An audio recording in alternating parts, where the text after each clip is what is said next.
Did everyone have a chance to read the minutes from last month? Yes. Were there Yes. any changes? Oh, Patty, we did spell his name right, didn't we? No, I know. No. What is that? Okay, just my understanding at the last meeting was that Rod would become the new liaison also with the Concord Housing Authority, just to give it fresh eyes.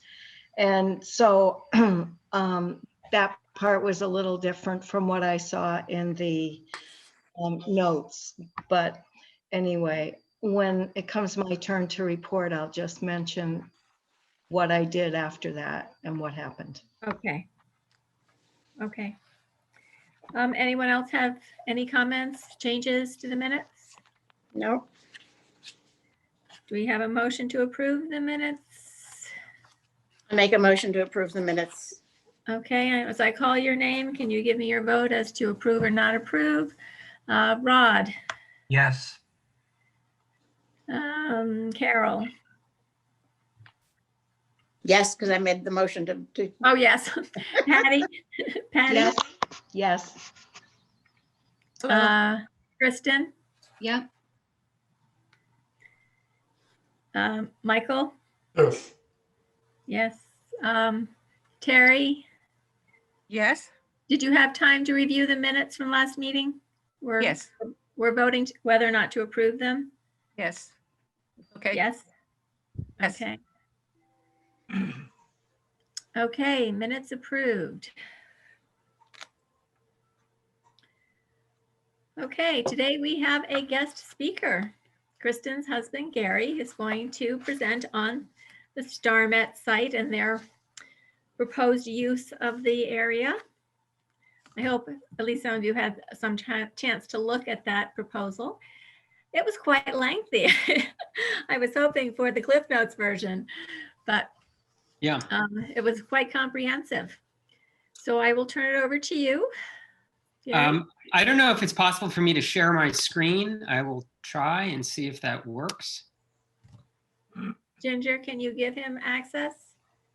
Hold on. Maybe I have it. It looks like he's already got it. I didn't have to do anything. So are you able to see that screen? Yes. yes. The slides? Okay. So hopefully I can give you the Cliff Notes version in these 8 or 10 slides.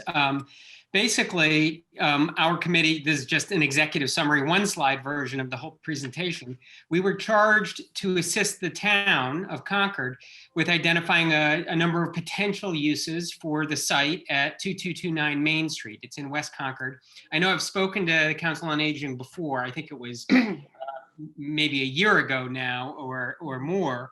But that was before we started the process. So some of you may be familiar with the intent of our committee, but there is a Superfund site located in West Concord at 2229 Main Street. They've been in the process of cleaning it up for a long time. I'll go through a little bit of that, but we're in the final design stages now for the cleanup that will happen basically over the next 5 years. The cleanup itself will only take probably 3 or 4 years, and then there'll be the question of what to do with the site. So we have been completing a review. We've developed a report. It is a lengthy report. There were a number of issues that we looked at, but our key recommendation, our conclusion after reviewing all of these different issues is essentially we think that the site is a ripe opportunity for, opportunity for the town benefit. So we're going to recommend as a committee that the town look into taking ownership and preliminarily developing it under a master plan concept with final end uses yet to be determined. There are still some issues that we want to address, like risk communication. It's clear that a number of people in town have misunderstandings of the contamination that was there, that will remain, that might be found in the future. So we think that it's really important that a risk communication effort be undertaken so that town understands exactly what the status of the cleanup is now and will be. But then The way the town would have opportunity to take ownership is still something that needs research. We still think that there's a role for a group, either our committee or the 2229 Main Street Committee, to be giving some guidance and advice on the cleanup process. And we think, the town should begin assessing what is the demand for uses at the site before we make specific decisions about final end uses.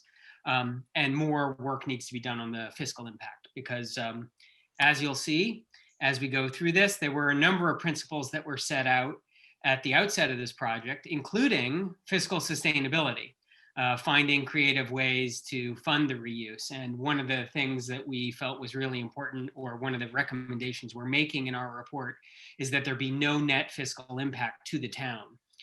Basically, we are very sensitive to, some of you may know that I was involved with the town's long-range plan committee, and I was a co-author of the Envision Concord Bridge to 2030 report.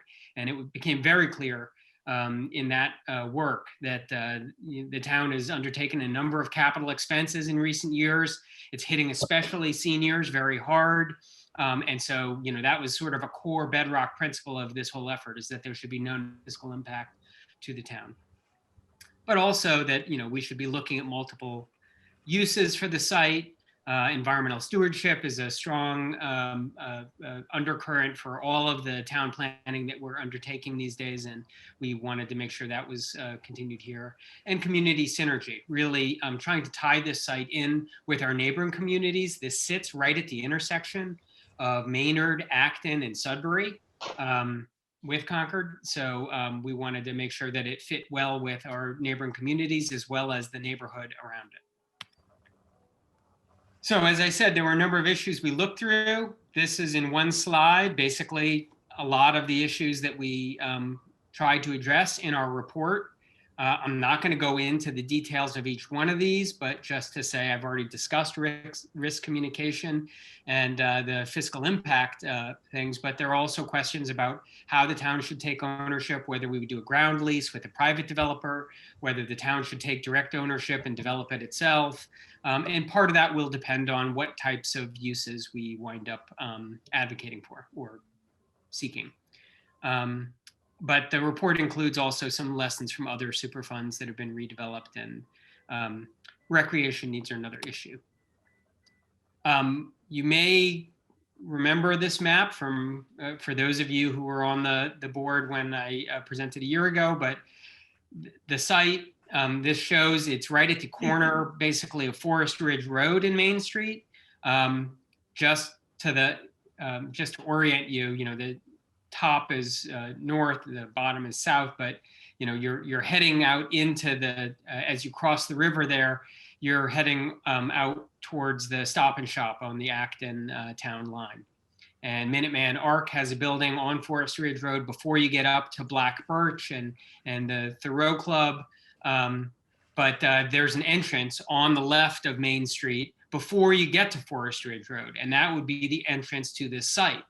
From Main Street, you don't see any of this. You would hardly know that this whole 46-acre campus is there, but the area that is designated A1 is where there was a former facility. At this point, there's been a number of cleanup actions that have already been undertaken, and it is now just a concrete pad. The entire building, the entire structure that was there caught fire many years ago, after which the town determined that there were hazards on site. EPA and the former responsible parties immediately acted. They took the accessible waste off site immediately. They demolished the building. They took all of the demolition debris off site for treatment. And what is left now is really just a concrete foundation.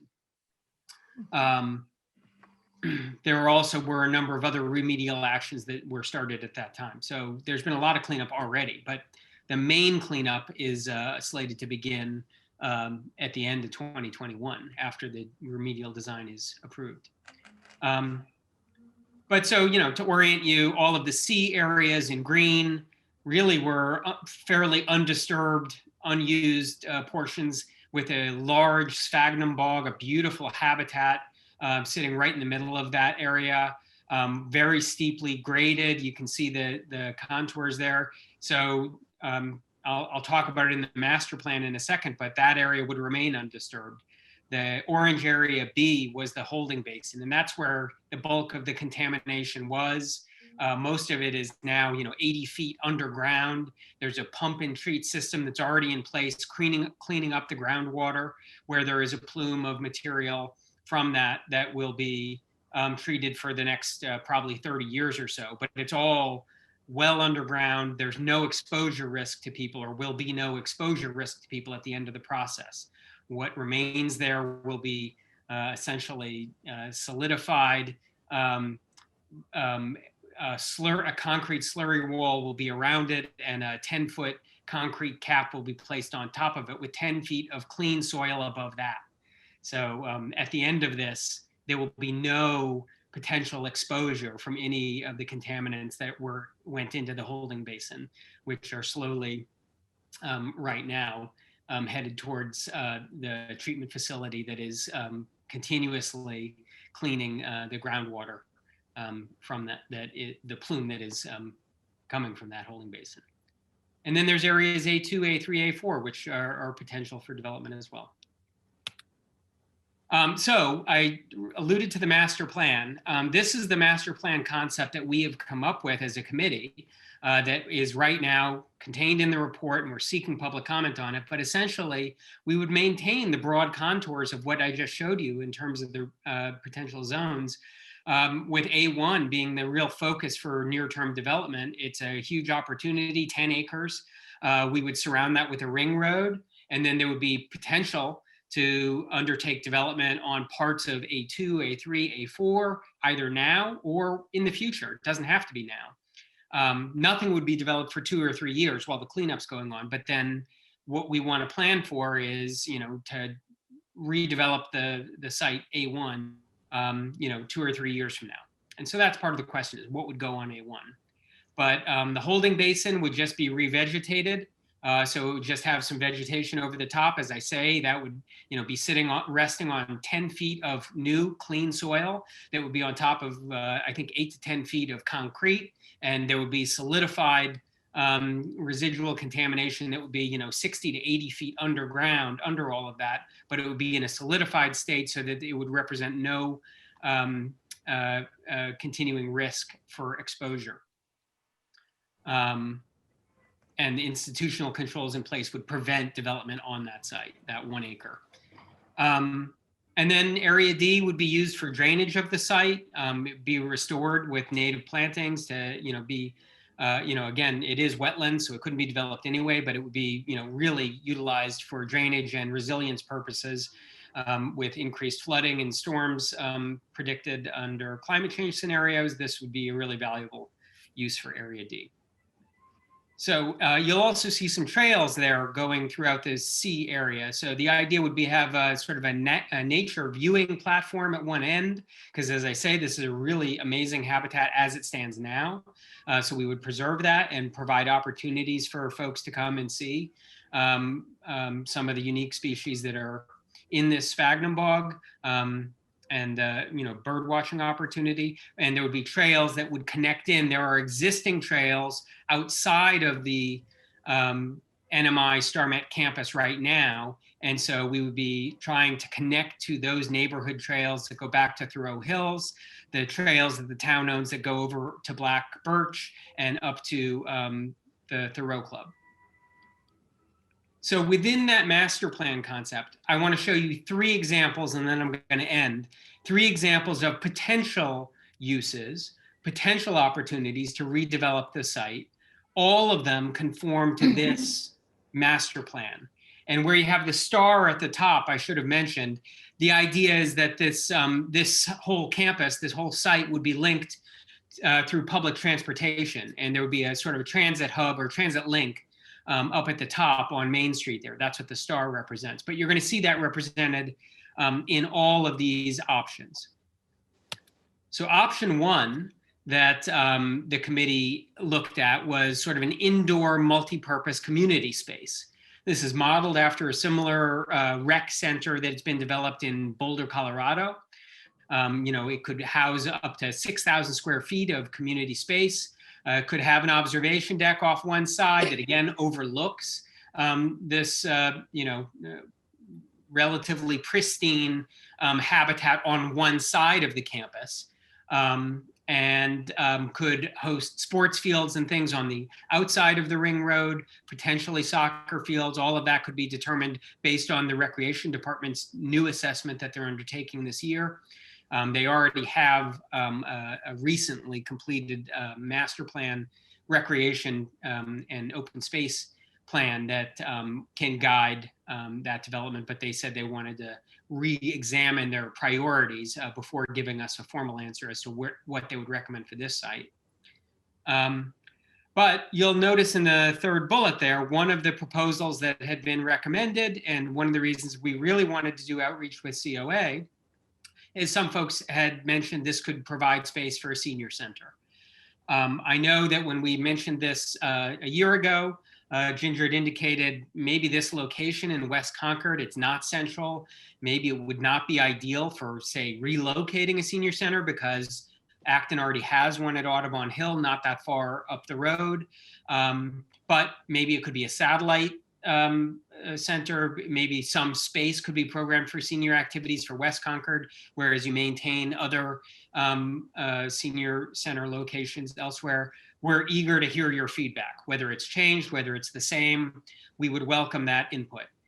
One of the things I will mention about this option, option one, is if you load it heavily with municipal uses, that is going to depend heavily on user fees. If we want to have no net fiscal impact for the town, there's no real opportunity here, or very limited opportunity, to cross-subsidize from, say, private sector, commercial space or housing or something like that.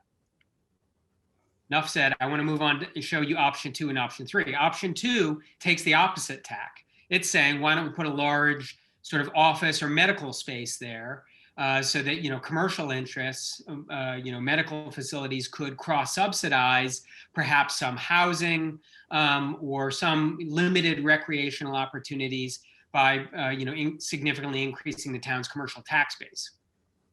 Again, all of these options fit within the master plan, so you'll see the same Area C remains open space. The viewing platform would still be there, the trail network on the, I guess it's the eastern half of the campus, but the western half would have a very different flavor, I think, in terms of development relative to option one. Here, you would probably look at, maybe one or two housing developments over time, but starting and focusing in A1 with this commercial development that would cross-subsidize some of that. And then option three is a mix, right? Mixed use development. We had envisioned really trying to focus development and density in the A1 area so that we could leave areas A2, A3, A4 undeveloped. It's likely that more intensive development in A1 would require a leach field or a septic field somewhere. So we were thinking perhaps A3 could be minimally disturbed to accommodate the septic and infrastructure for the development in A1, and maybe one field over that or something like that. But basically preserving a lot of the 7 acres of A4 and all of A2 could remain intact as sort of natural space, with a 3 or 4 story, not quite a high rise, but 3 or 4 stories could accommodate a significant number of housing units. And we're talking about smaller footprint housing development so that it would be more affordable, not subsidized housing index affordable, and not even necessarily Concord affordable, although some of it would be that, but really just, smaller footprint apartments and condominiums that would, be more accessible to folks of limited means. Workforce housing is the term we've used a lot in the long range plan. But the first floor of the whole development would have dining and commercial space, maybe some artisan studios, so that there would be amenities for those folks living and residing at the site. So that's a quick tour on, the three options that we've explored, and none of them have been really finalized. We basically laid out some near-term recommendations, which are basically we should start, the committee feels, and we're, again, collecting public input now, but right now, our recommendations are for developing a process and a path for the town to take ownership, because we see huge opportunity here. Given that will be within 2 or 3 years, will be cleaned up to a residential standard. And we think that the town should start active planning for redevelopment based on that master plan concept, and leaving open some of the options within that. Providing guidance, which either our committee or, if we're recharged, or the 2229 committee could give some guidance on remedial design for the cleanup over the next 2 years. But that the select board should be immediately initiating some risk communication so people understand the limited contamination that remains on site and the extent to which this site will be clean and, to a residential standard at the end of it. And we think that the town should decide on mechanisms for further planning. Basically, should our committee be recharged? Should the select board take over from here and maybe, liaise directly with some of the key committees like the finance committee and the recreation department, NRC, and others that would be involved with this. And longer term, we do think that the reuse principles that we laid out are good ones, and that we should be, pursuing redevelopment in a way that has neutral or positive fiscal impact, should be sustainable.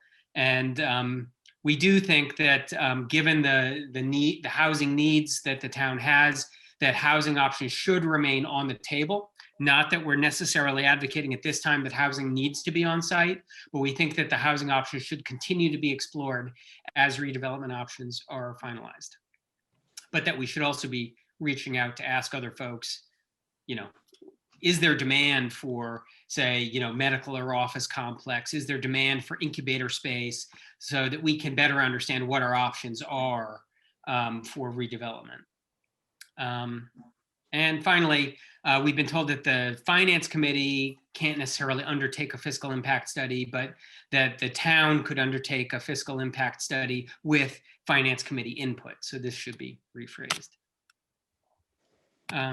But I think that's it. So we'd love your feedback. Oh, and this is an old link. Don't use this link. But if you go to the town website and go to the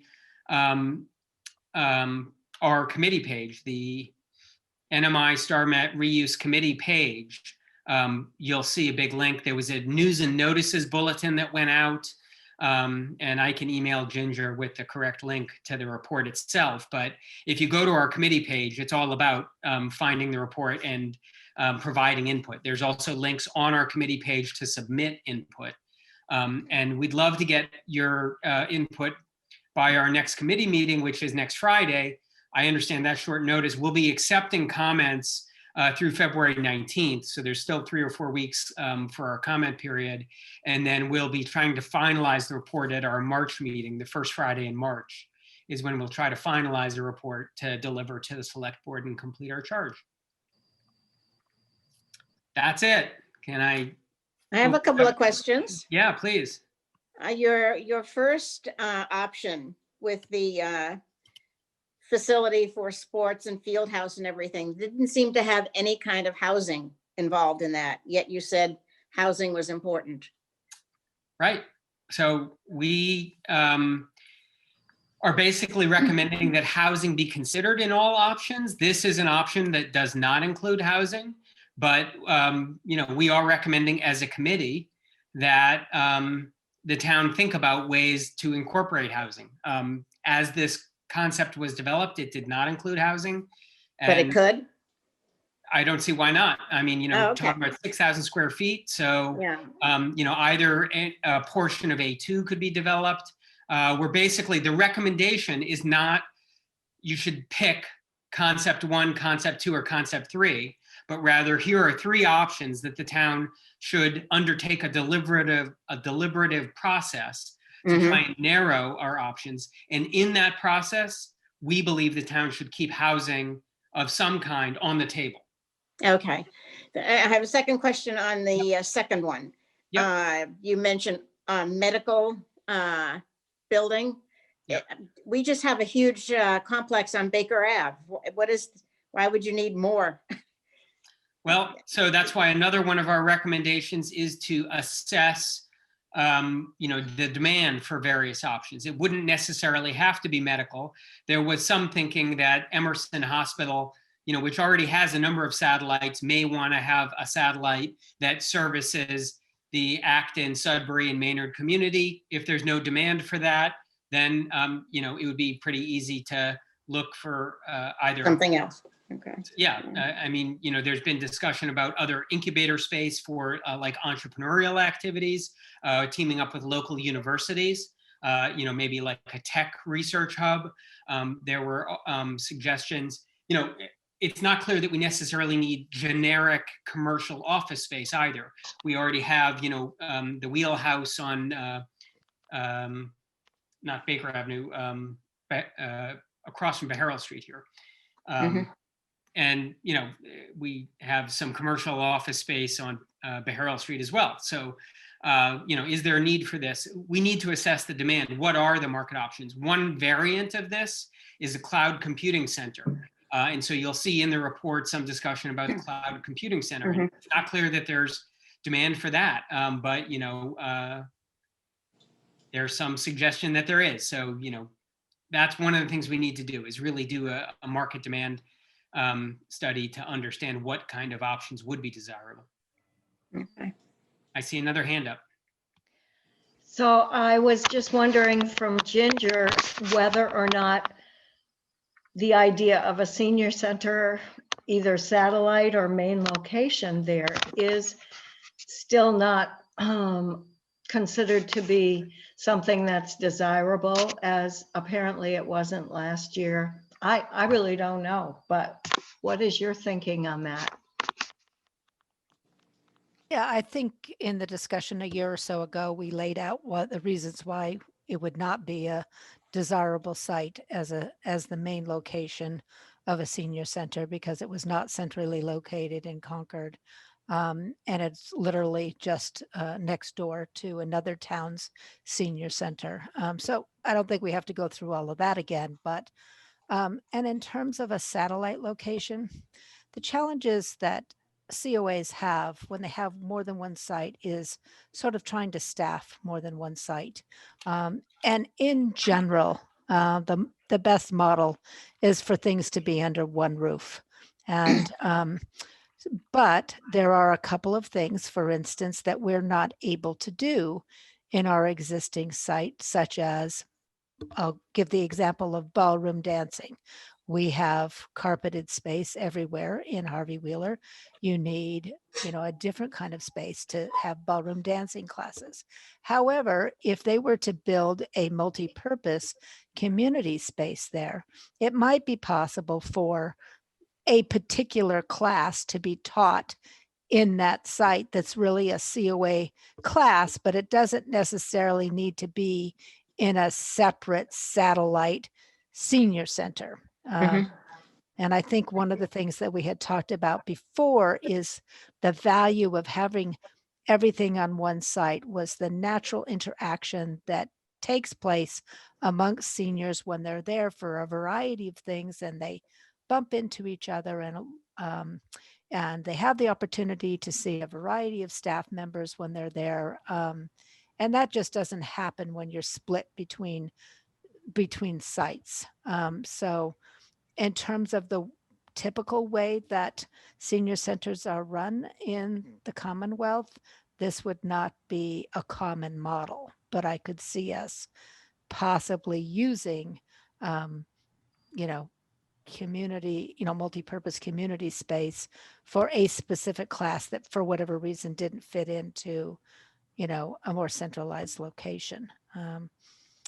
As an example. I would just add that in option 3, the mixed use option, there was some discussion of for recreation or entertainment, like a trampoline park, movie theater, the senior center is thrown in here, but that 50,000 square foot of space could be something that does also offer what you're talking about in terms of multi-purpose community space. So there could be some limited multi-purpose community space that could be programmed for certain COA activities. Again, it doesn't solve the issue of having everything under one roof, but it could be incorporated in some of the other options as well. So that is a very good point, and I'll take that back, but we would welcome.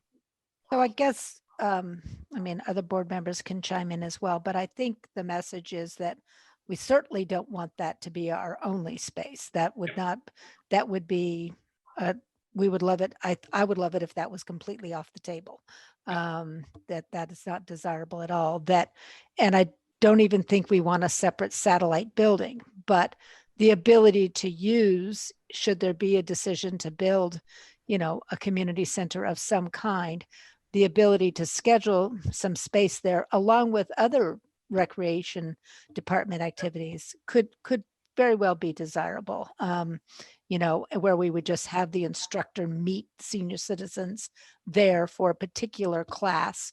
The other thing that we don't have access to is, for instance, horseshoes or bocce, you know, are popular senior activities, and we don't have the outdoor space where we're currently located to put in a bocce court or put in a horseshoe pit. So possibly in a community center that also had some outdoor places like that where you could go to play horseshoes or play bocce. You know, maybe that would be a possible use. Great. Really good input. Thanks. I'll bring this back to the committee. Any other questions, or I've already taken a lot of time, so I will. Gary, this is Rod Rydell. May I just ask a couple of follow-up questions? Sure.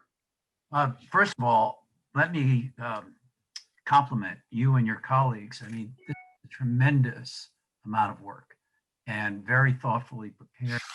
And I as a, you know, just as a Concord citizen, really, you know, I'm very grateful, you know, for the effort that has gone into this. It shows a tremendous amount of thinking.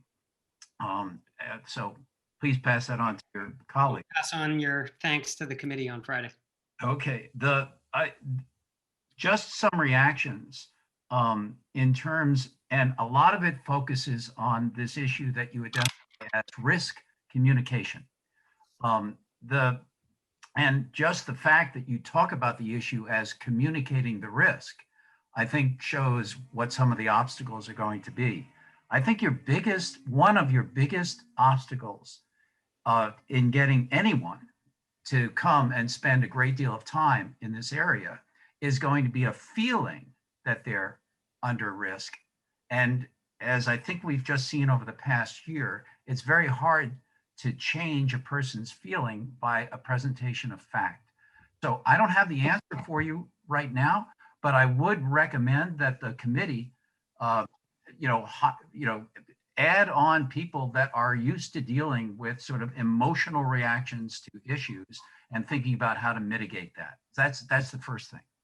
The second thing, in terms of the use, I noticed through the entire presentation that basically B, C, and D, they're locked in. They're constants in terms of what the committee is proposing. Did I misunderstand, or is that pretty much the case? You mean reuse zones B, C, and D? Yes. I mean, the committee was unanimous that basically, yeah. Well, B is very constrained because that was the holding basin and their institutional controls. We can't really develop anything on that 1 acre anyway.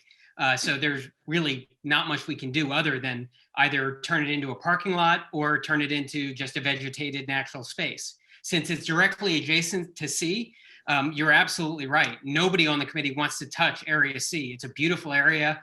If you haven't been there, well, you can't get on site right now, but after the cleanup, I mean, I can't wait for folks to go and see this place because it is a beautiful, wild area where there are amazing bird species that are flying all over. And I haven't seen the frogs myself. There's some frogs and turtles and things that they say are pretty rare down there.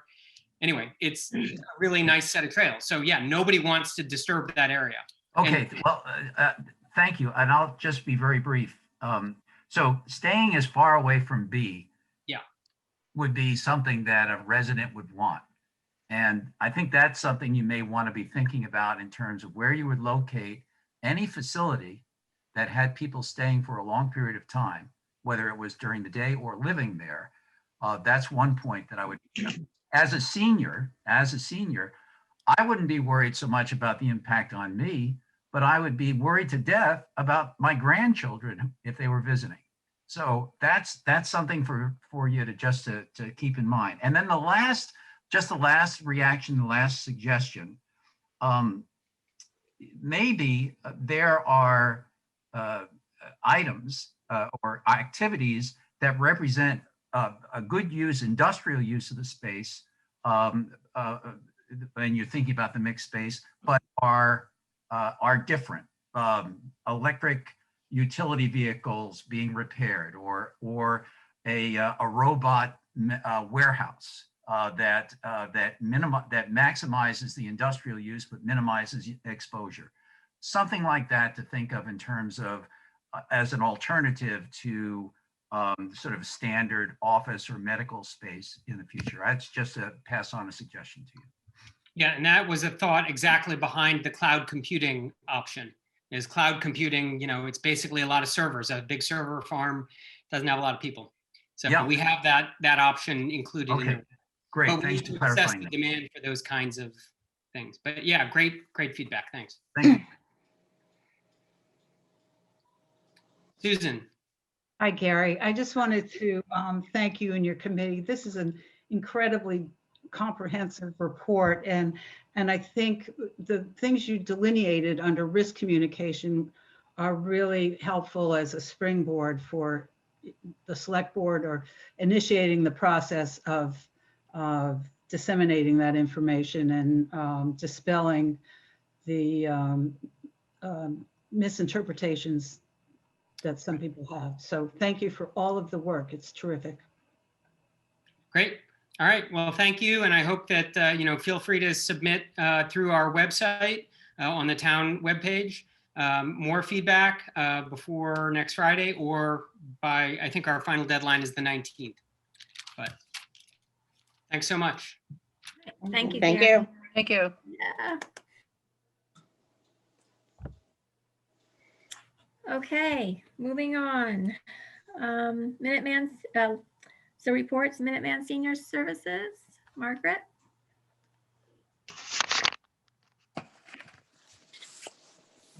Can you hear me okay? Yes. Okay, so Minuteman, the budget has a large surplus now at the end of the year, but the way the financing works for the aging service access points is if they have unspent money, it has to go back to the state, which makes perfect sense. There's a surplus right now, but we probably won't be able to keep it. The home care programs have been staying fairly constant. There was, of course, there was a big drop that I've already reported to you when the pandemic started, and then it started to come back up. And now it's sort of going down again, which I guess is typical in the winter, but it's also still down, constant but down from where it should be. Adult day health programs like cooperative elder services are way down. Protective services is also way down, although they're starting to see an uptick in protective service reporting. They're going to be getting some money to increase pay for home care workers. I the details on this, but it's called pay to stay. They want to pay people to stay in their jobs because it is kind of high risk, although pretty much, my next point is in terms of vaccine, which could solve a lot of these problems. only about 50% of the home health care workers are taking the vaccine. They're not required to do it. However, about 85% of the residents of nursing homes and assisted livings and other group living healthcare facilities are taking the vaccine. And the thought process is that a lot of the workforce are people of color who tend to be distrustful of the government, and that education is necessary to help them make the decision that it's the right thing to do. And the only other news is that Minuteman, last month I reported that Minuteman joined a group which is suing the state to really give a big bump up to home care workers because they're so badly underpaid. These are the people who work for mass health clients, not the private aides. Obviously don't come under the jurisdiction of Minuteman, but Minuteman has also joined with other aging service access points to form a contracting unit so they can contract with other companies, like, for instance, Tufts Healthcare has expressed an interest with hiring some of the aging service access points groups, but they don't want to have one contract with Minuteman, one with BayPath, one with Miramax. They want to just have one contract. So that has started to happen, and they're already starting to negotiate with some groups to provide more, and that'll provide more revenue for the aging service access points, the ASAPs. So that's about it. Okay, thank you, Margaret. Concord Housing Authority, Patty. So I'll start and then Rod can go on. As I said, my understanding last meeting was that I would go off being the liaison person and Rod would monitor the meetings and so forth. So I called Mary Ann to tell her that Rod would be taking over and to thank her basically, because I think she's doing a really good job and I'm glad that she's been staying there. And I gave her Rod's information and she went ahead and called him. Now to you, Rod.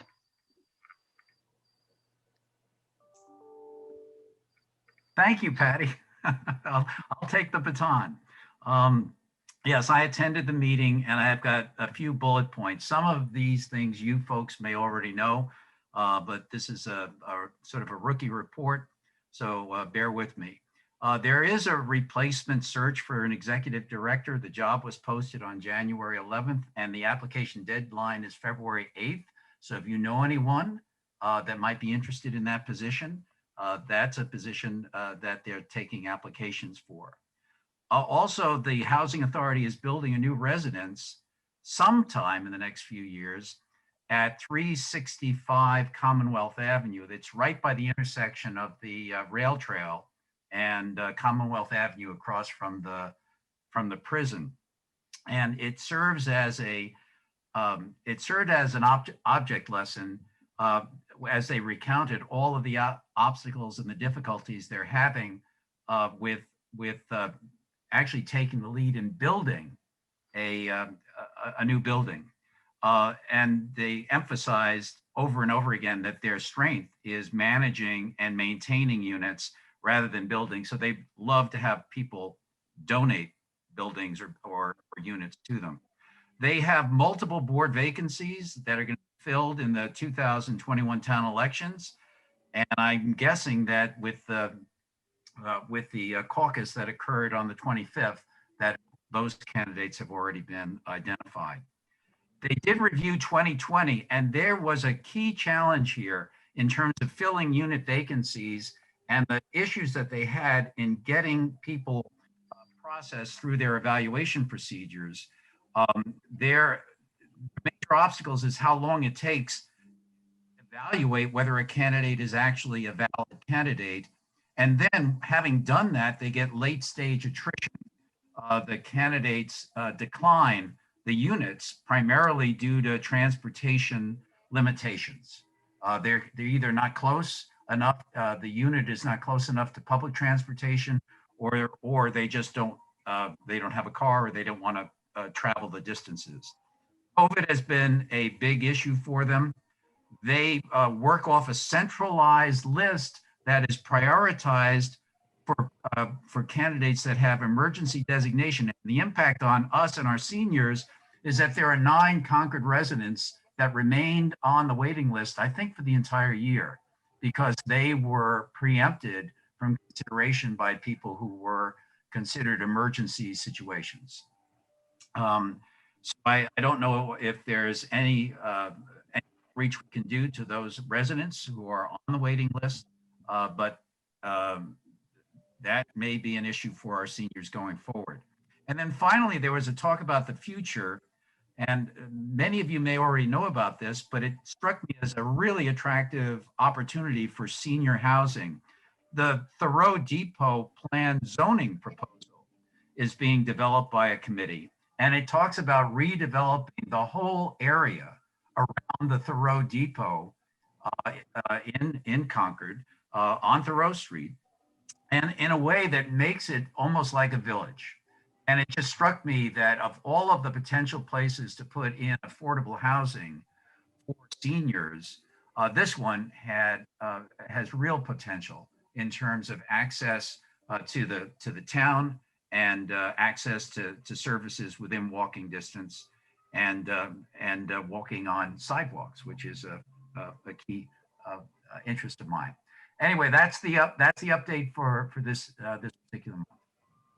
All right, thank you. Carol Ann, could I just add on to what Rod said about the Thoreau District development? That's an initiative that was funded by a state grant, and they're looking at Thoreau, intersection of Thoreau and Sudbury, but also Crosby's, the whole parcel of Crosby's and CVS's. One of the big caveats about it is that the planning board is talking about possibly implementing zoning changes that would enable this, but it's totally at the wish of the property owner.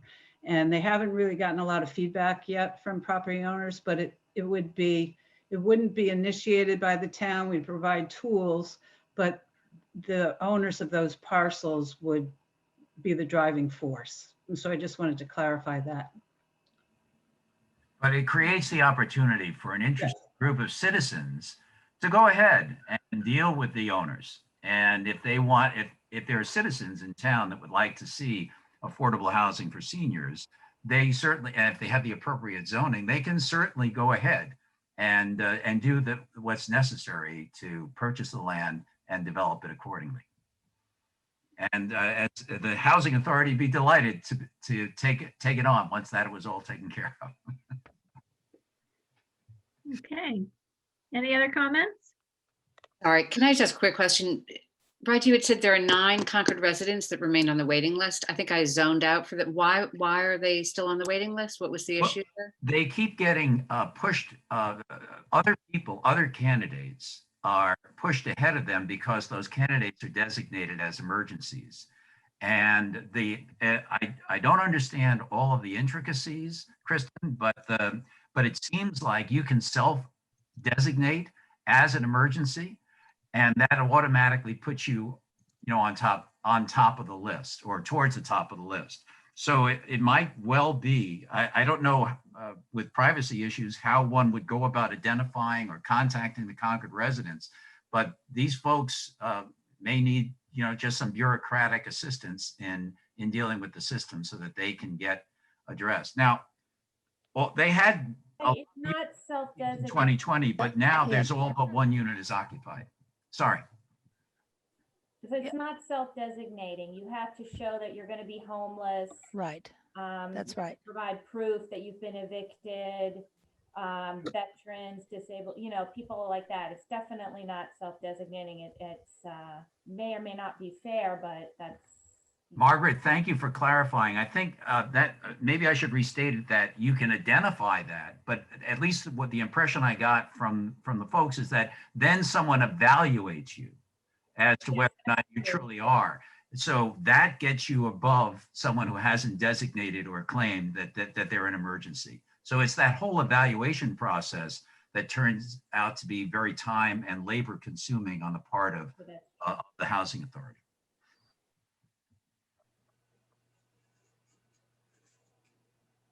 Are we finished? A lot of discussion there. Okay. Disability Commission. Grazia was supposed to be on this as the liaison, but she has moved from Concord, so she's not going to be joining the board this year. So we have the opportunity for another liaison here if anyone is interested in doing the Disability Commission. I have some news on that. The Disability Commission asked the town for some staff support. And Lauren Beretta, the Assistant COA Director, has been asked to fill that position. And so she will actually be starting to attend the Disability Commission meetings and I think provide them some support related to posting their agendas and taking minutes, et cetera. So unless the board wants to, I'm not sure it's absolutely necessary anymore for the board to send a representative, because certainly with a member of my staff going on a regular basis, she can provide me with pertinent information that I could pass on to the board. Okay, sounds good. Oh, Ginger, who did you say is providing support? I missed that. Lauren Beretta, the Assistant Director. Oh, you're Lauren. Okay. Yes. Okay, Concord After 60, Terry? Yes, it was a very interesting meeting last Sunday, 2 to 4. The speaker was Jane Gordon, Jayne Gordon, and I sent my written report over this afternoon.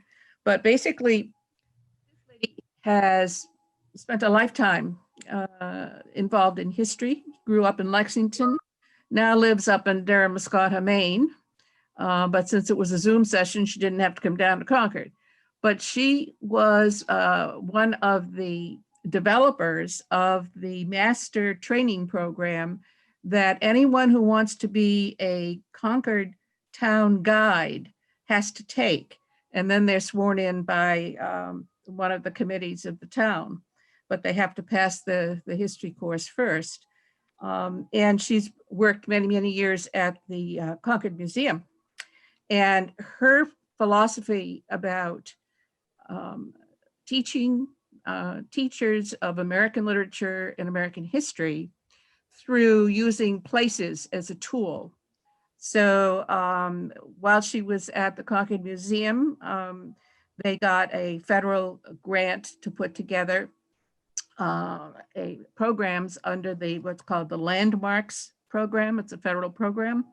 So 10 programs were developed in Concord to help teachers of American literature and American history understand what the daily life and the world perspectives were for Concord residents at the time of that particular point in history.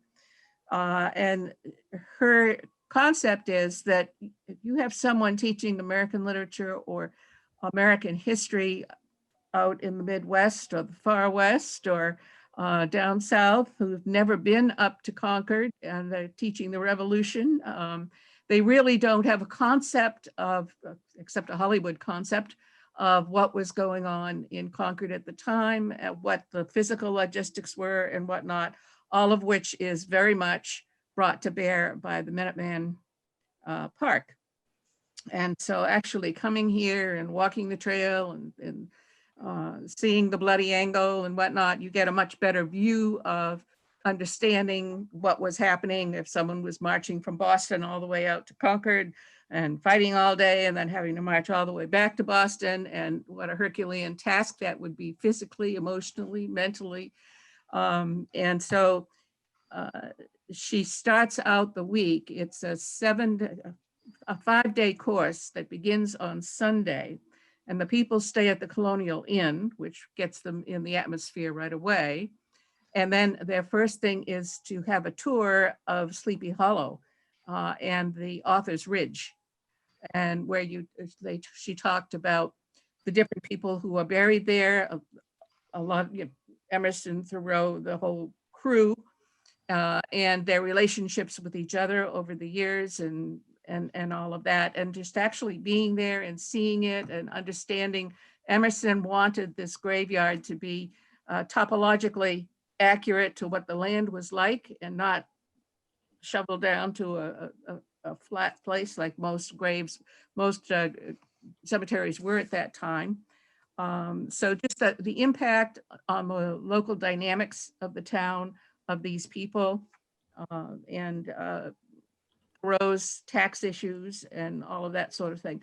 So basically, they would go to different places. When they went to Walden Pond, it was really from the standpoint of how Thoreau used it as a study and as a scientific research place for what plants grow and all of that sort of good stuff, looking at the rivers. He spent a lot of time on the rivers. Anyway, end result was very interesting presentation on from an educator's point of view, a very interesting and practical discussion of how actually being in a place can enhance your understanding of the personality of whoever it is, whether it's someone literary or someone historical.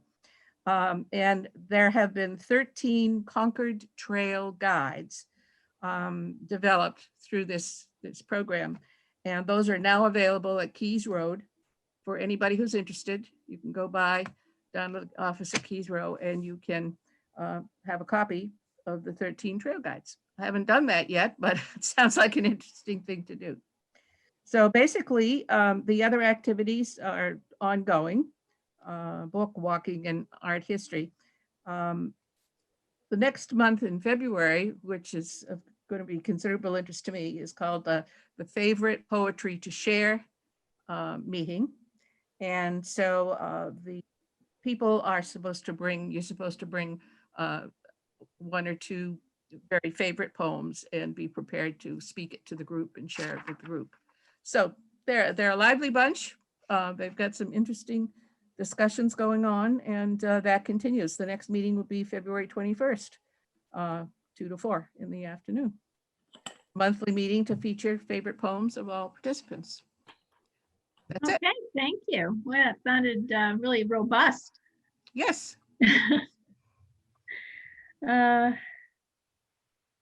Concord Housing Development Corp. Michael.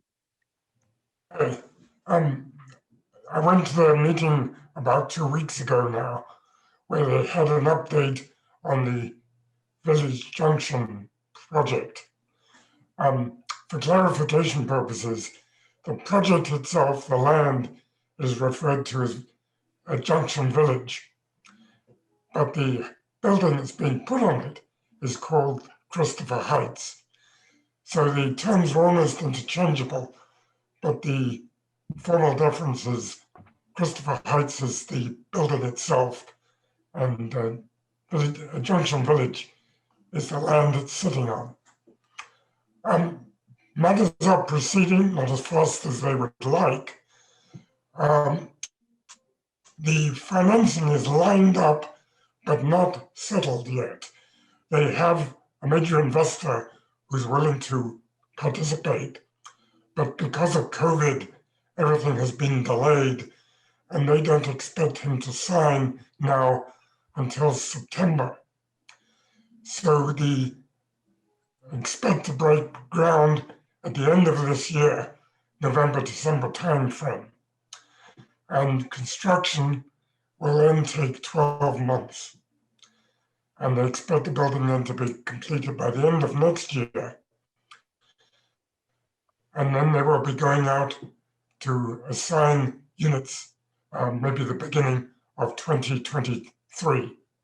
So that's 2 years from now. The original plan for 83 units still is the case. So there'll be 83 affordable units for the elderly available at the beginning of January 2023. Okay. There are a number of other unit developments that were mentioned, but they're not particularly relevant to the Council on Aging. This is, I think, the main area of interest to our committee. Okay, Could I ask a question? of course. Certainly. Was there any discussion of how they plan to have entry and exit to that piece of land? The entry is as was described in the permitting process, which will be through, what's the name of that avenue?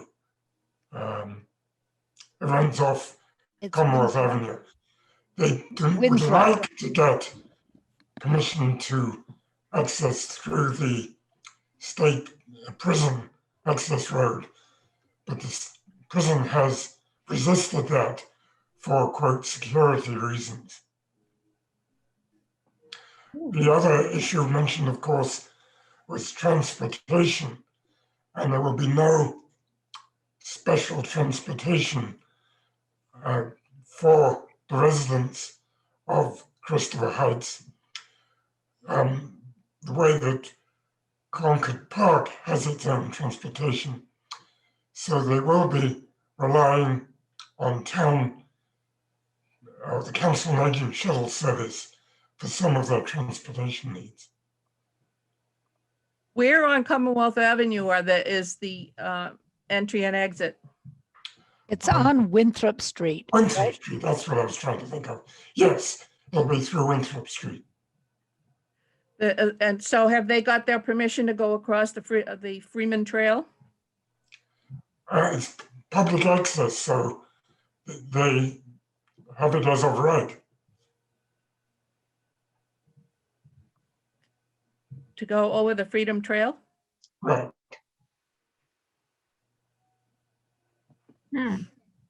Because there's no access there now. Because the Freedom Trail crosses across the very end of Winthrop Street right now. So there's no road that goes in there. Anyway, I'd be curious if you keep an eye on that piece. My son owns property on Winthrop Street, and I know it's a big neighborhood issue about that, because the street is not a standard street as far as having sidewalks and all of that on it, and appropriate width for that and all that sort of thing. And that would be a big expense to the town to do that, to make that a legitimate sized street. So I'd just be interested if you come across anything that pertains to that. Thank you. Well, all the construction access for building Christopher Heights will be through Winthrop Street. Michael, can I ask you, you said it's called Christopher House? Christopher Heights, he said. Heights. Heights. Yes. Got it, thank you. And that's the name of the project, but then you said it was something bigger? The land, the site is called Junction Village. Junction Village, okay. I guess there's going to be a conservation area set aside. So I guess you could say that that's including Junction Village, but not Christopher Heights.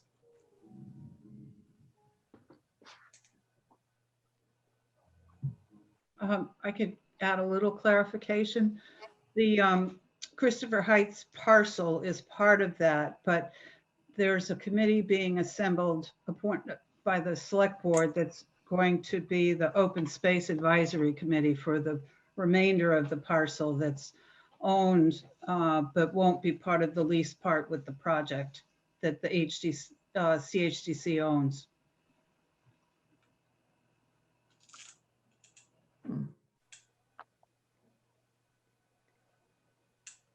Any other comments, questions? No. Okay. I'll just say what I've said since the beginning, the impact on the COA van transportation when this is built, if they do not have their own transportation, will be tremendous. And the town has to be prepared for what that might mean in terms of expense, whether it's, putting another van on the road 5 days a week or 3 days a week or whatever, but there will be an impact with that many people needing transportation to doctor's offices, grocery stores, whatever. So the town needs to be aware that that will be a definite fiscal impact. Doesn't it surprise you, Ginger, that it wouldn't have any transportation with a Oh, place? it does surprise me. But in the preliminary discussions, I brought up that concern and basically I wasn't heard. Meeting, Kristen, they pointed out that this company, every time they build one of these facilities, they don't provide housing. It's transportation. They just rely on the town. It's their, Wow. no, it's really outrageous. Oh my gosh, because I feel like almost all places have, I mean, Newbury Court has, and that's, wow. That's But the not good. COA picks up a lot of people at Concord Park too. I mean, we've talked about that in the past, because they'll only take you to certain appointments within a, not to have anything at all. Wow. Okay. All right. Kristen, you're next, but I think maybe we've heard enough about StarMed for today, unless you have something else you want to add. No. No. Okay. Board of Health, Patty. Oh, your microphone's off.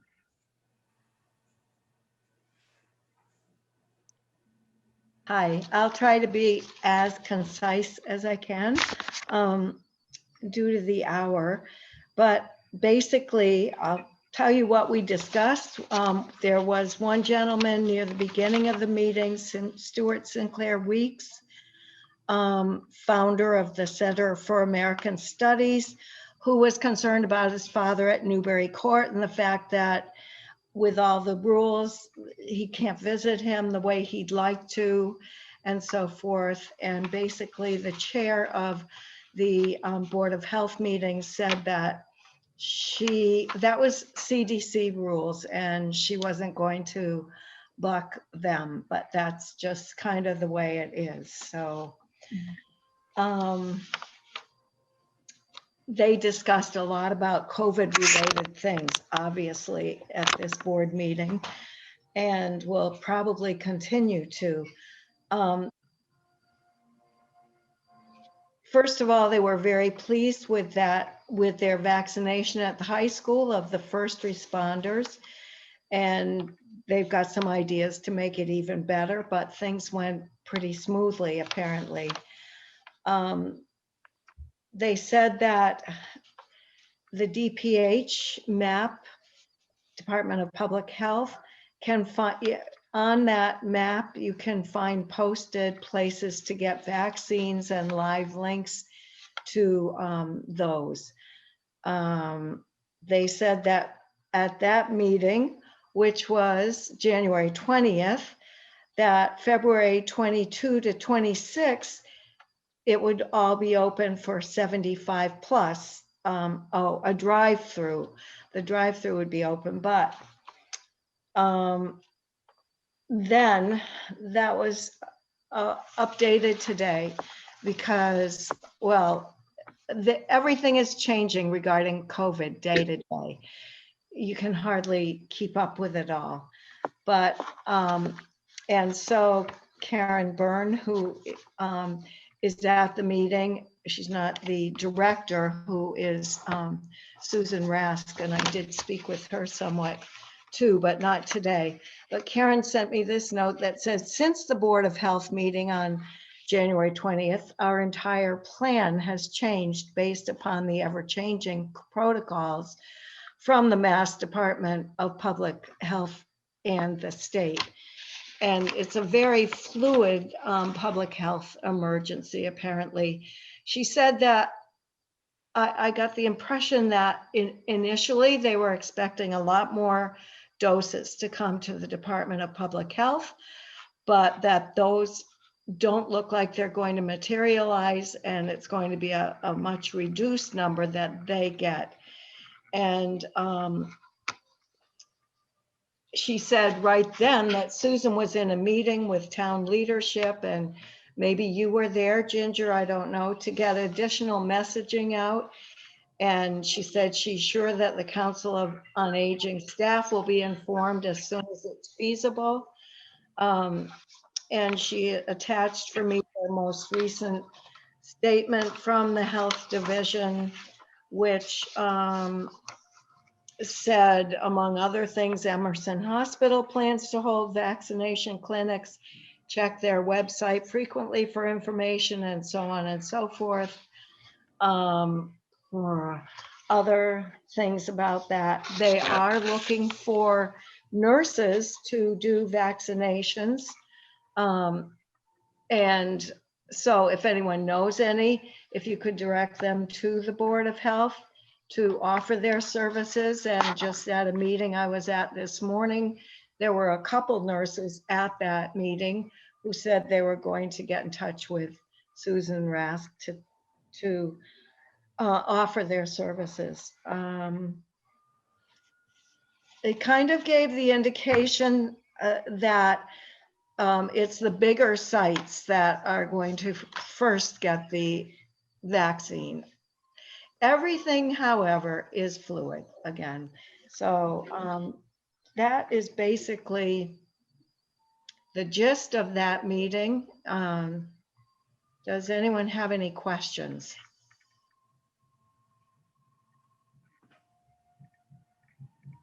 Silence for once. Okay, thank you, Patty. The Public Works, Rod. No report this month. I did not attend the meeting. My apologies to everyone on the committee. I was scheduled to attend, but I confess I was so involved in watching the impeachment proceedings, completely slipped my mind, and I didn't Zoom. So my apologies. I'll go to the meeting next month and give you all a report. That's okay. Thank you. Let's see. PEG access, Carol. Okay, well, I went to my first Zoom meeting with them. And actually, the only thing that was mentioned there of interest to us was they were thinking about airing a cooking show from the Mass Council on Aging. And he said that he was in touch with Tina Close to keep him informed. And I just got the bulletin from the Council on Aging, and obviously they've got it all straightened out. And the Minuteman media program is going to air the cooking show from the Mass COA on a monthly basis. And so that's that. Concord's contract with Comcast is going to be renewed in 2026, though they're already starting to work on an assessment of their needs. They're trying to compare what other PEG committees are doing in other towns. And other towns are starting to work on more than just overseeing TV content. They're looking into wireless stuff. So they're not sure whether they're going to increase their reach, but that's basically it. I was just listening to most of it. I'm new to all of this stuff, and it was kind of interesting what they're doing. But anyway, I would like to talk about taxes later on, if we want to do that now or later. You have the floor. You can do it now. Okay. Well, people from Concord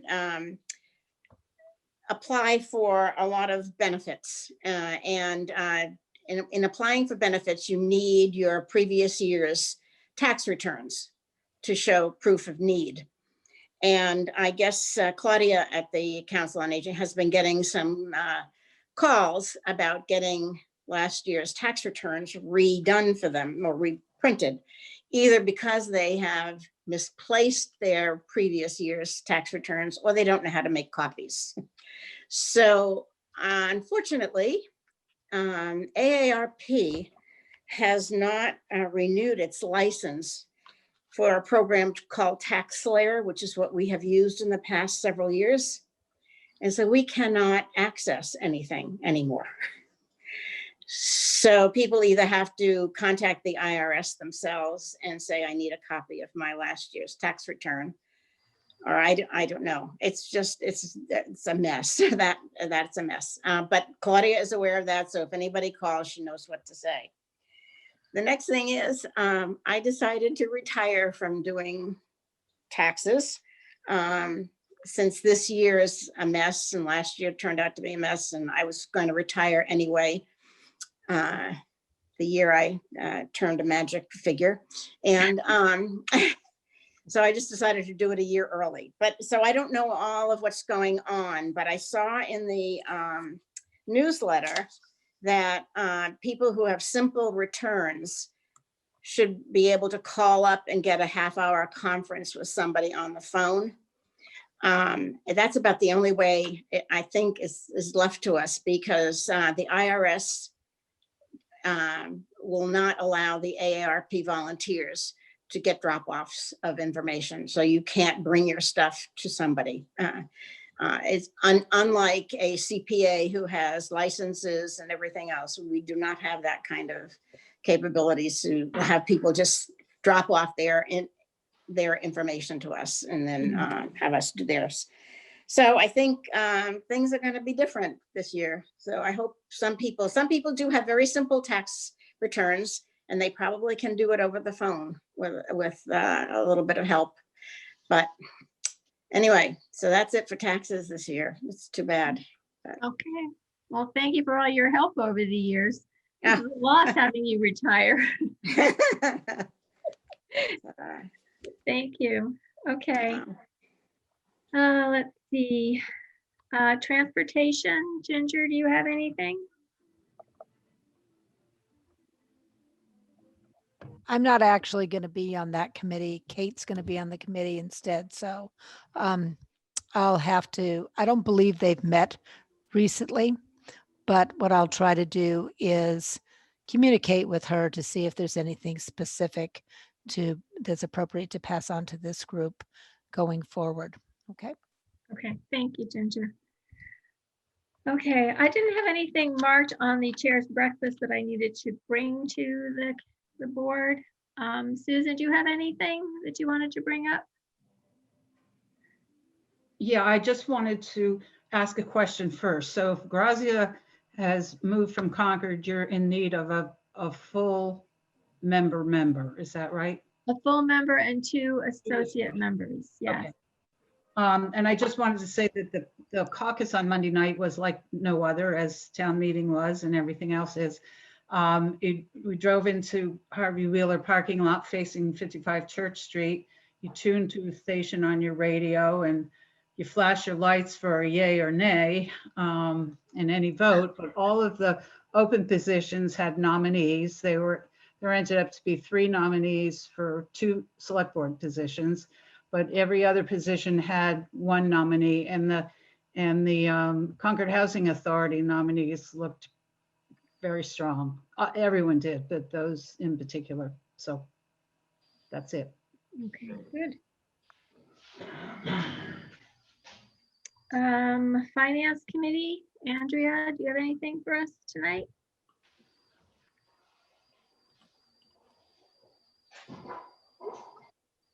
Okay.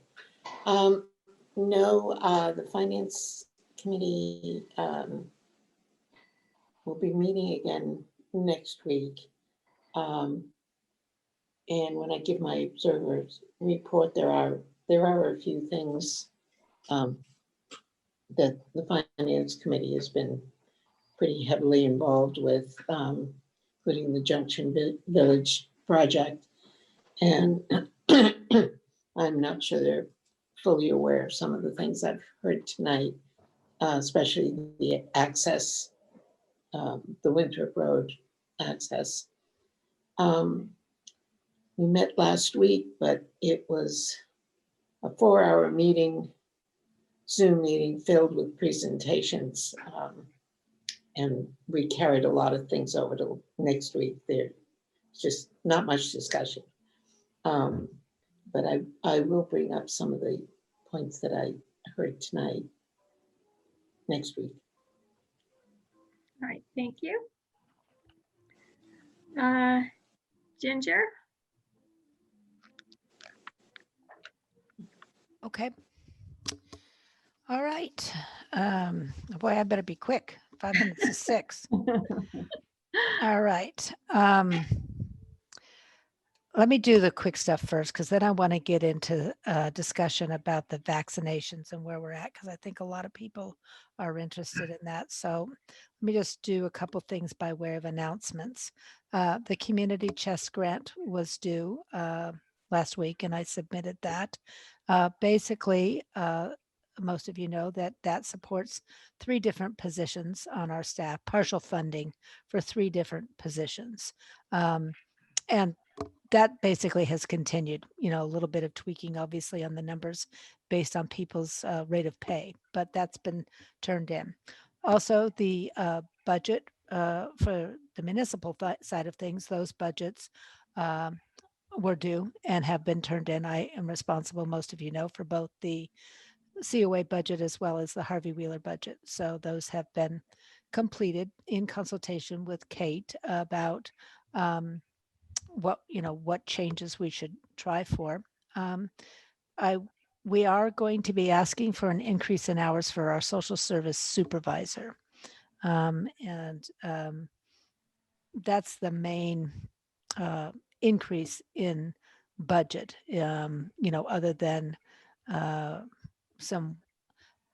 small amount of wage increase. We're still working on several positions, as most of you know, that are quite under market value, and we're trying to slowly bring those up each year so that we can be more competitive in the marketplace when we are recruiting. But also, we want to be fairly compensating our people for the job that they're doing. So that's sort of the places where you would see increases, increased hours for that one position, and a little bit of increased pay for a couple of other ones.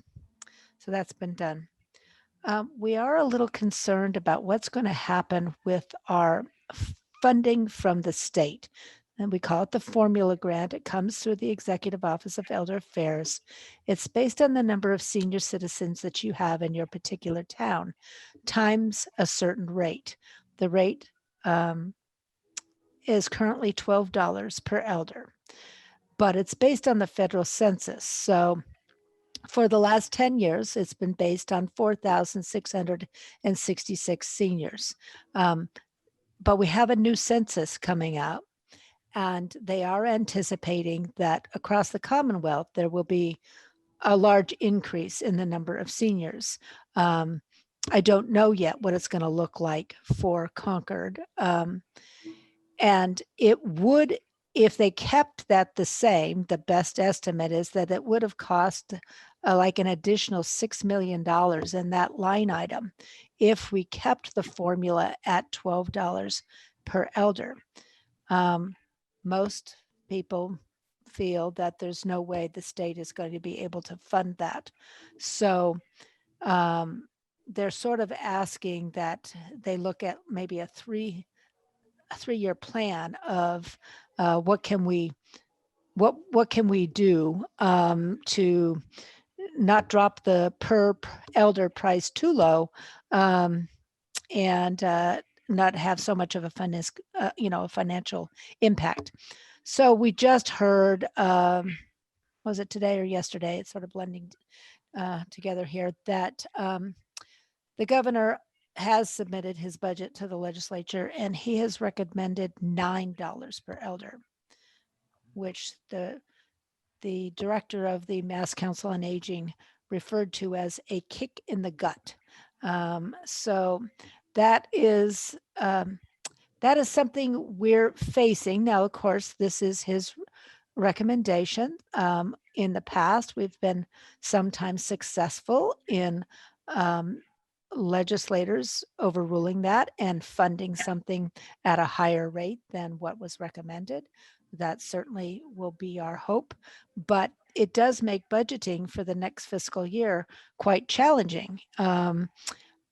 If the numbers in Concord of the number of seniors goes up, even if my formula goes down, I might be about the same. Or if the formula goes way down and the numbers aren't as high as I think they're going to be, it could have quite a financial impact on us. And I don't know when we're going to know that. So that's going to make budgeting challenging for this next year. That's about, just so you have some perspective, close to $56,000. That's about what we've been getting in our budget from the state these last several years. And we could see a dip in that. I don't know what else to tell you, except we need to watch that closely. Okay. The annual report was also due, and that's been done. And one other thing is that we are going to do a giveaway involving the Concord Friends of the Aging. As most of you know, we've not done a project with them in a very long time, but they are interested in giving away these small little tete-a-tete daffodils, a plant to each senior in place of what they've been doing, a spring fling luncheon in the spring, which of course cannot happen this year because of the pandemic. So they are going to purchase the plants. They're going to provide them to us. I've asked for 200. 150 will be used for a drive-through giveaway, and I've asked for 50 of them for the social workers to be able to take to those that are shut in. So this will be our first joint venture. So I'm really pleased to report that seems to be coming together nicely. That's at the end of March is when that will be taking place. All right, so now I'd like to, does anyone have any questions before I move into sort of the COVID vaccine issues? No? Just to say, I think that's fabulous news about working together. I'm so happy. Things seem to have turned around. I hope so. Yeah. Okay, so as Patty reported, the COVID vaccination situation changes literally every day, sometimes hour to hour. I'm getting hundreds of emails a day, literally from different places. Our phones are ringing off the hook. So the challenge is that the state decided that as of yesterday, people over the age of 75 could register to receive their shot. But as most of you know, the sites were very limited, and how many slots they had available were extremely limited. And so it was a complete lesson in frustration for most people. They were not able to, despite getting up at midnight or whatever they got up and got online, they were not able to find a slot. So those folks are calling to see if there's alternatives. We also have the folks calling who do not have access to internet or do not have a family, friend, or neighbor that can help them to do that. So I think the state is aware that there is a lot of room for improvement. I think they're working on that. There is a webinar tomorrow at 3 p.m. between the state folks and COA directors. I expect I will learn a little bit more tomorrow. But in terms of Concord's response, this is what I think is going to happen as of today, but that could change. Once again, as Patty reported, they had hoped to get enough vaccines to do 4 drive-through clinics for those over age 75, but they cannot get anywhere near that amount of dosage. At the present time, they've been told that they can have 100 doses per week. So that's as much as we can do. The town manager does still want us to try to put on clinics for those age 75 plus. It is probably going to be an indoor clinic instead of a drive-through because it's down to 100 people. The COA will be helping in some way to register people. And we are looking and speaking to the IT folks about possibly installing a new phone line, a new dedicated phone line that would be answered at our office, but it would be a very specific phone number that eventually would be publicized, where those age 75 and older could call in to get registered. Certainly, we're encouraging folks, if they have the opportunity to get the vaccine from their doctor's office, from a pharmacy, wherever, to do so. The town that, and telling them that the town does hope to have some clinics, but that the slots are probably going to still be quite limited. But we will do what we can. We will give out whatever shots we can be given. I also heard what Patty did was that at the moment, the state seems to be prioritizing what vaccine they do get from the federal government to their mega vaccine sites, mainly Fenway and Gillette Stadium. So hopefully the supply chain from the federal government into the states will improve in the next month. And I think the town is prepared to respond accordingly. If we suddenly get more doses, we certainly can up the number of people that we're inviting to these clinics. But right now, we all have to be very careful not to promise something when we have no idea whether the vaccine can be delivered. So that's basically what it is. If you don't know, the town has started a dial-in information line, which is the 318-3033. A recorded message is on there. We have been encouraging seniors to take that down and to call in because I think people are eager for updated information. And this gives them something that they can call and feel like they're hearing the latest news. So if you know people in town, encourage them to give that number a call. Feel free to call it yourself, see what's being said. Because then you in turn, as sort of our ambassadors in the community, can be sure that you're passing on accurate information to your friends and neighbors that might be in that category. What's the number again, please? 3033. Okay, so Excuse me, what's the beginning of it? 318. 318. Okay. Do people have questions? 978, area Yes. code 978. Yeah. Any questions? It's we're doing the. I just want to you to know that the town manager has definitely said that this is his top priority. That if COA business needs to take a back seat temporarily while we help with this, he's comfortable with that. So we will be doing our best to carry on our normal operation, but this is a very high priority for us, and we're working on it nonstop. Ginger, do you know how many people in town are over 75? Yes, I do. About 2,400. So that's 20 weeks, 24 weeks, If close to 6 months. If it stayed at 100 doses per week, which I don't think it will forever, but also those 2,400 people are going to end up getting it other places. Right. You know, we do expect. I think Patty already said this. Emerson is going to start vaccinating, but they will only vaccinate you if you have an Emerson-based physician. Mhm. So some people do. So some people will get vaccinated there. Some of their big medical practices, such as Active Medical, Active Medical is going to be doing it themselves. They're big enough to do their own. So depending on who your physician is and what they're doing, some people are going to be able to get it there. And some people are going to be able to get it at the hospital. And then we are expecting that pharmacies are going to start rolling it out and people are going to get it at the pharmacy. So I don't really think it's going to be up to the town to do all 2,400.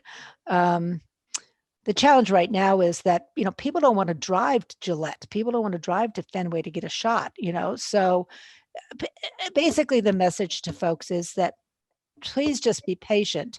They opened this up yesterday and about 500,000 people age 75 and older or their adult children all hopped on the internet to see what they could do. And of course, there was basically nothing. There was very little available to begin with. So patience, don't let your guard down, follow all the necessary protocols to stay safe. Because this is a long process. You got to have 2 shots and then you're not even up to your 95% immunity for 2 weeks after the second shot. So, we're still several months away from a good portion of this cohort being vaccinated. My problem is I don't think there was any reason to have this such a traumatic thing for people over 75. Somebody just didn't think it through. There is no reason why people had to go online like that. Other states have done it. I mean, I know people in New Jersey who just had the same thing.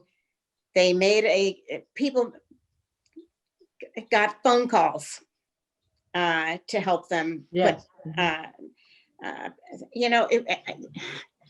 I don't think anybody who was over 75 was asked, how would you go about getting a appointment if you were eligible?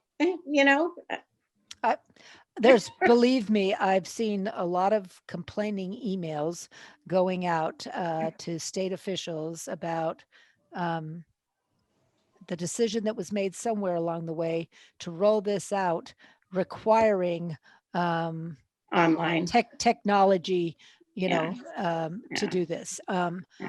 I am hoping that I hear tomorrow that the state is going to maybe open up some kind of a hotline, to register people by phone, but I don't know if I'm going to hear that. So, I can't say that.